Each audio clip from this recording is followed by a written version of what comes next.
क्षेत्रीय बागवानी अनुसंधान एवं प्रशिक्षण केंद्र जांच नूरपुर की वैज्ञानिक रेणु कपूर ने बेहतर उत्पादन के लिए किसानों को अंतर फसल और ट्रैप फसल की सलाह दी है। बारिश के मौसम में सब्जी की खेती के लिए बेहतरीन इको फ्रेंडली तकनीकों से अवगत करवाया गया। उन्होंने कहा कि किसानों को अच्छी आय के लिए समय पर अगेती फसलें लगानी चाहिए, जिसके लिए फूल गोभी, बंद गोभी, ब्रोकली आदि की नर्सरी पौधे अगस्त माह से फार्मा में उपलब्ध हो जाएंगी। बारिश के इस मौसम में स्वस्थ सब्जियों जैसे कि लौकी, तोरी, तुरई, करेला, भिंडी, बैगन आदि की खेती करते समय आवश्यक सावधानियां अवश्य अपनाएं, जैसे खेत में उचित जल निकासी की व्यवस्था करना और उठी हुई क्यारियां या मेड़े बनाना, ताकि पौधों की जड़ों के पास पानी न ठहरे, जो जड़ सड़न और फफूंदी संक्रमण का सामान्य कारण होता है। अतिरिक्त वर्षा जल को निकालने के लिए खेत में उचित जल निकासी चैनल बनाए रखना आवश्यक है, जबकि प्राकृतिक खेती पूरी तरह से जीवामृत, गोबर, कंपोस्ट, जैविक कीटनाशकों और मल्चिंग जैसे प्राकृतिक संसाधनों पर आधारित होती है। ये तरीके न केवल फसल उत्पादन में वृद्धि करते हैं, बल्कि मिट्टी की जैव विविधता को भी धब्बेदार बनाए रखते हैं और रासायनिक इनपुट पर निर्भरता को कम करते हैं। इसके साथ ही फसलों में फफूंदी जनित रोगों के लक्षणों की नियमित निगरानी जरूरी है। प्रारंभिक लक्षण दिखाई देने पर नीम तेल या ट्राइकोडर्मा जैसे जैविक फफूंदनाशकों का तुरंत उपयोग करना चाहिए। पास सब्जी विभाग भी अभी मेरे पास है, तो इस सीजन में या आप कह लें बरसातों के सीजन में जो भी सब्जियां लगती हैं, जैसे कद्दूवर्गीय फसलें हैं, घिया है, तोरी है, लौकी है, खीरा है, कद्दू है, तो ये सारी फसलें अभी बरसात में लगने वाली हैं। साथ ही भिंडी है। तो मेरा सजेशन ये रहेगा कि वो बरसातों में मेड़ों में जो है वो सब्जियां लगाएं, ताकि पानी जो है उनकी मिट्टी में खड़ा ना हो और अपनी जो मिट्टी का टेक्सचर है वो उसका भी जरूर जांच करवाएं, क्योंकि जो क्ले सॉइल है उसमें पानी खड़े होने की दिक्कत जो है वो ज़्यादा रहती है। तो अगर ऐसी दिक्कत है तो ज़रूर कोशिश करें कि वो मेड़ों में ही फसलें लगाएं और साथ में उसमें जितना ज़्यादा हो सके उतनी गोबर की जो है वो गोबर उसको ऐड कर दें उसमें। जी विज्ञान विभाग है, वहाँ पे हम अलग अलग सीजन की जो भी फसलें हैं, जो सब्जियां लगती हैं, उसकी पनीरी भी हम तैयार करते हैं। जैसे अभी हमारा अगला सीजन आने वाला है पॉल क्रॉप्स का, जिसमें कि मुख्यतः बात करें तो गोभी की फसल जो है वो यहाँ पे किसान ज़्यादातर लेता है।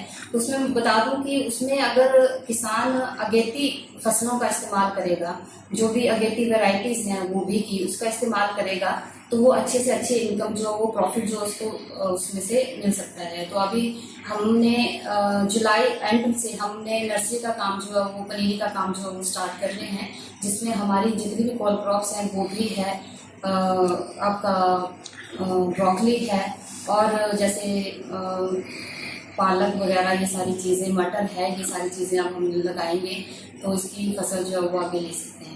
तो क्या किसान आपसे इसको खरीद सकते हैं पनीरी को, जो बीज? हमारे पास ये पनीरी हर सीजन की पनीरी जो है वो अवेलेबल रहती है। किसान जब भी जरूरत पड़ती है वो आके हमसे ले सकते हैं। और हमारा अभी अगस्त फर्स्ट वीक से हमारा नर्सरी का जो सेल है वो स्टार्ट हो सकता है। तो किसानों को फ्री ऑफ कॉस्ट दी जाती है या कुछ इसका सेल प्राइस है, जिसमें जैसे कि जितनी भी कॉल क्रॉप्स हैं जो मतलब आपको बिना पॉलीट्यूब के मिलती हैं, जो जड़ के साथ ही जड़ से उखाड़ के जिस पनीरी को लिया जाता है, वो 1.5 से 2 रुपए पर सीडलिंग है, और जो भी पॉलीट्यूब्स वाली है वो 50 रुपीज पर पॉलीट्यूब इसका प्राइस है। जो अभी आपने ट्रायल हमारा देखा वो था नेचुरल फार्मिंग का, जिसमें हमने अलग अलग फसलें ली हैं, जैसे कि भिंडी है, बैंगन है, टमाटर है, शिमला मिर्च है, तो ये फसलें हमने उसमें ली हैं। तो जो नेचुरल फार्मिंग है या जैविक खेती हम जिसे बोलते हैं, उसमें हम किसी भी प्रकार का कोई भी केमिकल जो है वो यूज़ नहीं करते हैं, चाहे वो फर्टिलाइज़र है, चाहे पेस्टिसाइड है या फंजीसाइड है, हम केमिकल चीज़ें कोई भी उसमें इस्तेमाल नहीं कर रहे हैं।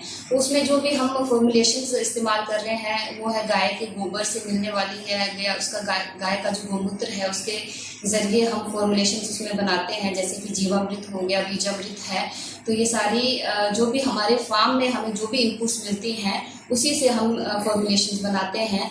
और जो अगर उसमें बीमारियां आ रही हैं या आने वाली हैं तो उसके रोकथाम के लिए हम उसमें द्रेकस्त्र, नीमस्त्र, इस तरीके की अग्नियस्त्र, ये भी सारे बायो ऑर्गेनिक फॉर्मुलेशंस हैं जिसका हम इस्तेमाल इसमें कर रहे हैं। और जो आप गेंदे की बात कर रहे हैं, तो गेंदा भी जो है वो हमें एज ए ट्रैप क्रॉप उसको हम इस्तेमाल करते हैं, जो कि अगर मिट्टी में निमेटोड की समस्या है उसको भी वो खत्म करता है। साथ में जो भी कीट, अगर आपकी मेन जो फसल है, जो मेन कैश क्रॉप आपने जो भी लगाई है, वो उसमें ना जाके वो गेंदे पे आकर्षित होकर वो वहां पे पहले अटैक करेगा। उतनी देर तक आप उसमें जो भी जैविक फॉर्मुलेशंस है, जब आपको लग जाएगा पता फार्मर को कि भी अब ये कीट आ गया है, तो आपने उसी समय उस फॉर्मुलेशन का जो है वो उसमें इस्तेमाल, कीटनाशक का जो भी जैविक कीटनाशक हम यूज़ कर रहे हैं उसका स्प्रे करें, ताकि वो चीज़ें जो है वहाँ से रिपेल हो जाएं।